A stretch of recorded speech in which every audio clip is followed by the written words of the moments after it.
તો આવી રીતે કોઈ પણ દેશનો સમગ્ર વિકાસ કરવા માટે કોઈ પણ દેશને આપણે જોઈએ કે વધુમાં વધુ એ દેશ વિકસિત છે કે અલ્પ વિકસિત છે, આ બાબત આપણને સૂચક આંકના ઘણા બધા ઉપયોગોના કારણે માહિતી પૂરી પાડશે. કારણ કે એમનું એક લક્ષણ છે કે એ ટકાવારી દર્શાવતું એક માપ છે અને જે ટકાવારી એ જુદા જુદા સમયની માહિતી સાથે સરખાવીને આપણે ધ્યાનમાં લેતા હોઈએ છીએ.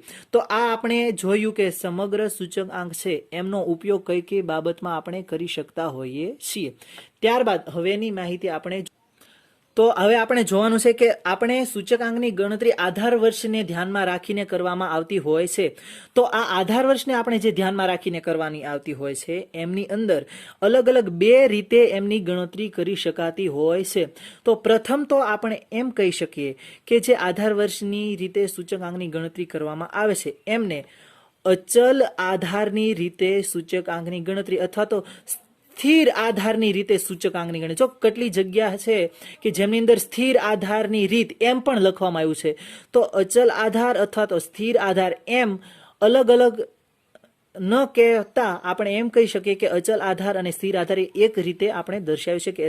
તો આપણે એમ બોલી શકાય કે અચલ આધારની રીતે સૂચકાંક અથવા તો સ્થિર આધારની રીતે આપણે સૂચકાંકની ગણતરી કરી શકતા હોઈએ છીએ.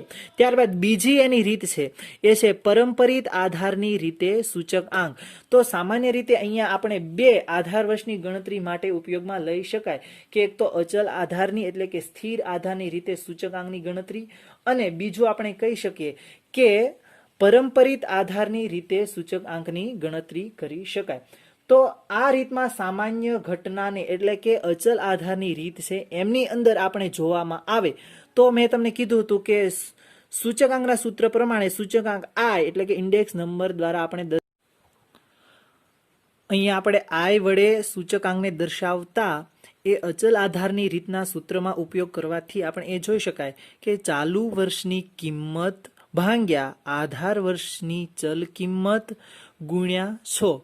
તો આવી રીતે આપણે સામાન્ય અર્થમાં એમ પણ કહી શકીએ કે P1 ચાલુ વર્ષની જે ચલ કિંમત છે એને આપણે P1 અને આધાર વર્ષની ચલ કિંમત છે એને આપણે P0 એટલે કે આમ આપણે બતાવી શકીએ કે ચાલુ વર્ષની કિંમત ભાગ્યા આધાર વર્ષની ચલ કિંમત ગુણ્યા 100. તો એને આપણે P1 છેદમાં P0 ગુણ્યા 100 તરીકે દર્શાવી શકીએ. તો આ આપણે અચલ આધારની જે રીત છે એને સામાન્ય રીતે જાણકારી પ્રાપ્ત કરી શકાય કે અચલ આધારની રીતની અંદર સામાન્ય રીતે કઈ કઈ રીતે આપણે એનો ઉપયોગ કરી શકીએ અને જેનાથી આપણે સૂચકાંકની ગણતરી કરી શકતા હોઈએ છીએ. આ જે વર્તમાન કિંમત હોય છે આધાર વર્ષની ચલ કિંમત સાથે વર્તમાન સમયની ચલ કિંમત સરખાવી સૂચકાંક મેળવવામાં આવે છે અને આધાર વર્ષ ઘણા દૂરના ભૂતકાળનું વર્ષ ન બને તે માટે અમુક સમયાંતરે આધાર વર્ષ બદલવું જોઈએ. કે આપણે જૂનામાં જૂનું વર્ષ દાખલા તરીકે અત્યારે 2020 આવતું હોય તો આપણે 1991નું વર્ષ લેવામાં આવતું નથી, કારણ કે એ વારંવાર આપણે આધાર વર્ષ સમયાંતરે બદલવું ખૂબ જ જરૂરી બની રહે છે. કારણ કે જો લાંબા ગાળાનું આપણે આધાર વર્ષ લેશું તો આપણો એ દુર્ગુણ એટલે કે એ આપણા દોષ તરીકે બતાશે. માટે આપણે સાચી માહિતી પૂર્ણ થશે નહીં. માટે આપણે આધાર વર્ષ એ નજીકના આધાર વર્ષ તરીકે અમુક સમયાંતરે આધાર વર્ષ હંમેશા બદલવું જોઈએ, જેથી આપણને સારી એવી માહિતી પ્રાપ્ત થઈ શકે એમ કહેવાય. આવી જ રીતે આપણે અચલ આધારની રીતે એક દાખલો ગણીએ, જેનાથી ઉદાહરણ દ્વારા હું તમને સમજાવીશ કે કેવી રીતે આપણે સૂચકાંકની ગણતરીમાં અચલ આધારની રીતે ગણતરી કરી શકતા હોઈએ છીએ. તો અહીંયા આપણે જોઈશું કે આપણને અહીંયા એક ઉદાહરણ આપવામાં આવ્યું છે જેમની અંદર કહેવામાં આવ્યું છે કે એક વસ્તુની જે જુદી જુદી સમયે કિંમત એટલે કે જુદી જુદી સમયે જે એનો ભાવ છે એ નીચે પ્રમાણે આપેલો છે અને આપણે જો અહીંયા કીધું હશે કે 2015 ને આધાર વર્ષ તરીકે લઈ બાકીના વર્ષો માટે વસ્તુના ભાવનો સૂચકાંક તૈયાર કરો. કે આપણે 2015નું જે વર્ષ છે એ આપણે આધાર વર્ષ તરીકે લેવાનું છે, 2015નું વર્ષ. તો આ આધાર વર્ષ લઈ 2015ના વર્ષને આપણે અહીંયા બીજા અલગ અલગ વર્ષો માટે વસ્તુના ભાવનો સૂચકાંક તૈયાર કરવાનો હોય છે. તો અહીંયા એમણે કીધું કે વર્ષ 2015, 2016, 2017, 2018, 2019 અને એને ભાવ રૂપિયાની અંદર અમુક વસ્તુઓનો આપેલો છે, જેમની અંદર 12, 15, 24, 30, 40 એટલે કે 15 ની અંદર 12 છે, 2016 ની અંદર 15 છે, 2017માં 24 છે, 2018માં 30 છે અને 2019 ની અંદર 40 છે. તો આમાં આપણે 2015 ને આધાર વર્ષ તરીકે લઈ બાકીના વર્ષો માટે વસ્તુના ભાવનો સૂચકાંક તૈયાર કરવાનો છે, જે આપણે આગળ જોઈએ. હવે આપણે જોઈએ કે અહીંયા આપણે અચલ આધારની રીત અથવા તો સ્થિર આધારની રીત છે, એમને આધારે આપણે અહીંયા સૂચકાંકની ગણતરી કરવામાં આવશે કે જેની અંદર આપણે વર્ષ 2015, 16, 17, 18 અને 19 લીધું અને ત્યારબાદ આપણે વસ્તુનો ભાવ જે રૂપિયામાં દર્શાવવામાં આવ્યો છે 12, 15, 24, 30 અને 40 લીધું. હવે આપણે ધ્યાન મુખ્ય રીતે બાબત રાખવાની છે, એ બાબત રાખવાની છે ધ્યાનમાં કે સામાન્ય રીતે આપણે એક એક વર્ષ વચ્ચે એક એક લીટીનો જે ગેપ છે એ રાખશું, કારણ કે ઘણા બધા વિદ્યાર્થીઓ મેં એવું કરતા જોયા છે કે જે ખૂબ જ ભેગું લખે એટલે આખી વસ્તુ ગૂંચવાડો થઈ જાય છે. હવે યુનિવર્સિટીમાંથી આપણને પૂર્ણ સપ્લી મળે છે, જેમાં આપણે ખૂબ જ વ્યવસ્થિત અને આપણે સારી રીતે જોઈ શકીએ, જોવામાં સારી રીતે આપણને સારું લાગે એવી રીતે લખવું, જેનાથી આપણને વધારેમાં વધારે માર્ક મેળવવામાં મદદ મળશે. તો હવે આપણે જોઈએ છીએ કે આધાર વર્ષની અંદર સામાન્ય રીતે આપણે જે છે એમાં આપણે અચલ આધારની રીત અથવા તો સ્થિર આધારની રીતે દાખલાની ગણતરી કરતા હોઈએ છીએ, ત્યારે 2015ને આપણે આધાર વર્ષ તરીકે લેવાનું હોય છે. તો 2015ને આધાર વર્ષ તરીકે લઈએ છીએ ત્યારે આપણે એ વાત ધ્યાનમાં રાખવાની હોય છે કે 2015નો જે ભાવ આપણે જો P1 છેદમાં P0 ગુણ્યા 100 કરવાનું છે, તો આપણને P1 એટલે કે જે ચાલુ વર્ષે ત્યારે 15નું જો વર્ષ ચાલતું હોય તો આપણે એમાં 12 લઈએ.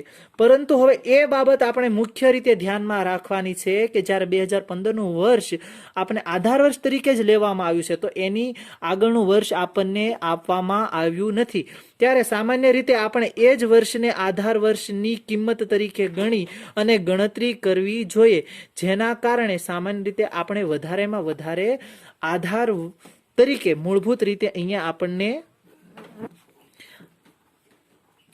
સૂચકાંકમાં 100 આપણને પ્રાપ્ત થશે. તો આવી જ રીતે હવે આપણે આગળની જે 2016નું વર્ષ છે એમાં આપણને ભાવ 15 છે, એટલે કે ત્યારે 2016ની અંદર ચાલુ વર્ષ આપણે કીધું ને કે ચાલુ વર્ષને આપણે 1 વડે દર્શાવવાનું છે અને આધાર વર્ષને 0 વડે દર્શાવવાનું છે. તો હવે અહીંયા મુખ્ય બાબત એ ધ્યાનમાં રાખવાની છે કે હવે આપણે જે આધાર વર્ષ 15 તરીકે લેવાનું કીધું હતું એ અહીંયા આપણે 12 મૂકવાના છે, કારણ કે આધાર હંમેશા આધાર વર્ષની અંદર આધાર એટલે કે જે છેદમાં આવશે એ 15/12 હંમેશા આધાર એનો સ્થિર રાખવામાં આવશે, જેથી આપણે વધુમાં વધુ સારી રીતે સૂચકાંક મેળવવાની ગણતરી અચલ આધારની રીતમાં પ્રાપ્ત થશે.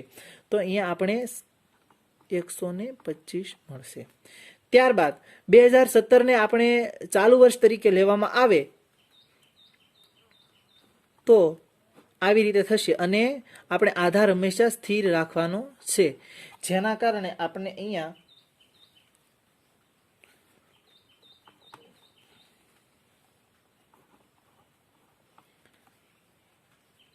આવી રીતે સૂચકાંકની આગળ આપણે ગણતરી કરતા જશું. હવે આપણે 2018ને ચાલુ વર્ષ તરીકે લઈશું તો ભાવ 30 છે અને એને આધાર વર્ષનો ભાવ એટલે કે 12, જો બધી બાબતની અંદર 12 સ્થિર રહ્યા છે.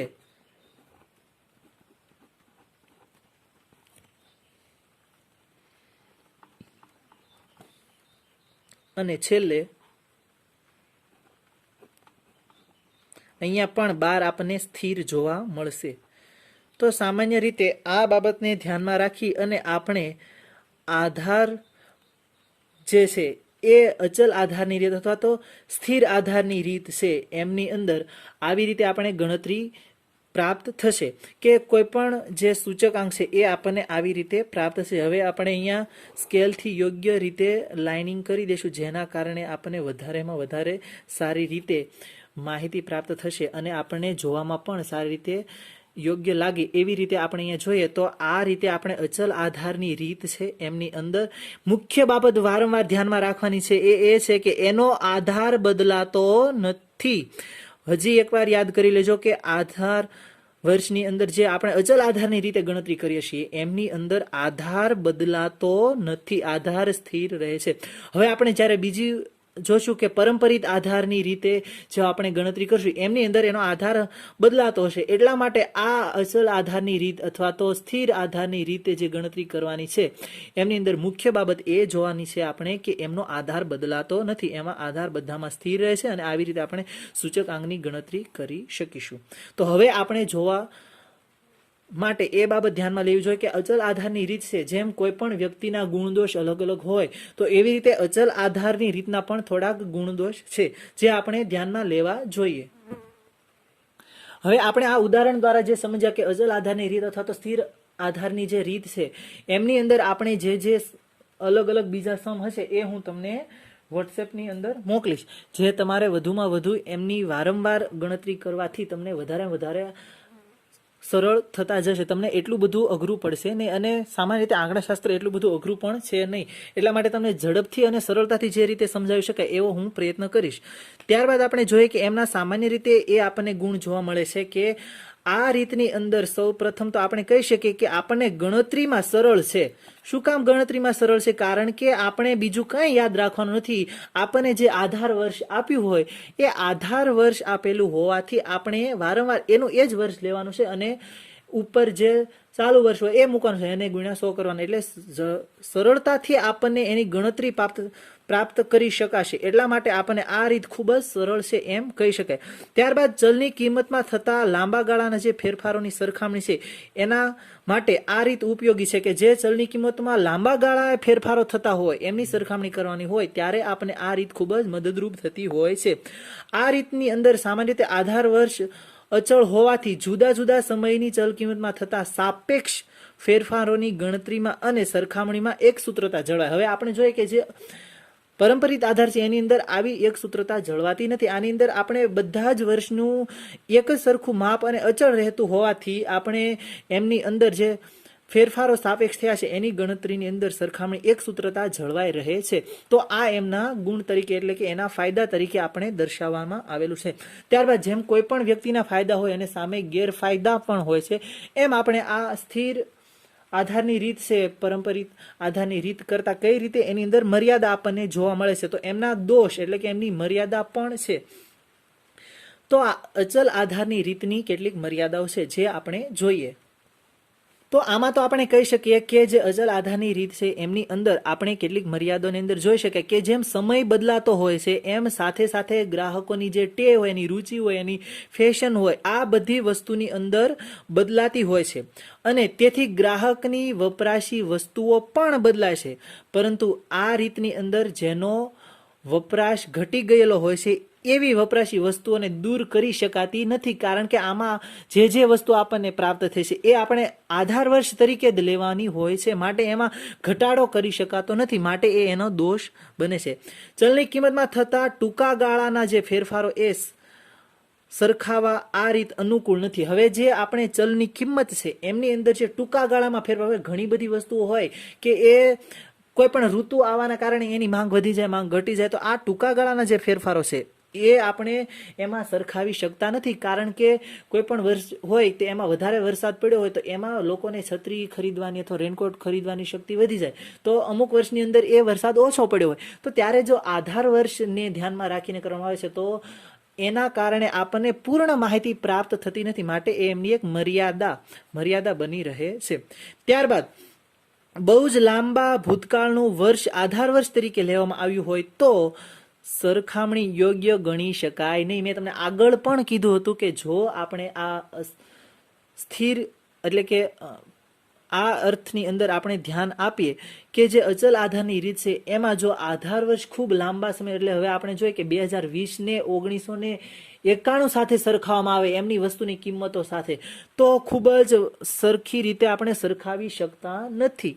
માટે જો એમના નજીકના સમયગાળાના આધાર વર્ષ લેવામાં આવે તો એ આપણે સરખાવી શકતા હોઈએ છીએ. માટે આ એની મર્યાદા બની રહે છે, કારણ કે જે ભૂતકાળના લાંબા ગાળાના જો બહુ જ વર્ષો હોય તો આપણને સાચી માહિતી પ્રાપ્ત થતી નથી, એટલે કે યોગ્ય સરખામણી કરી શકાય એમ ન બને.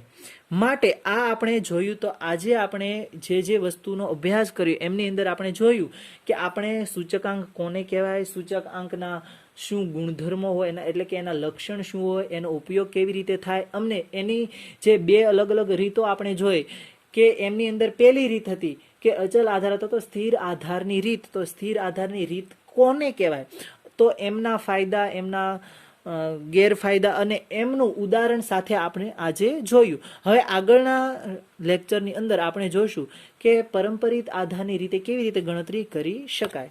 Thank you.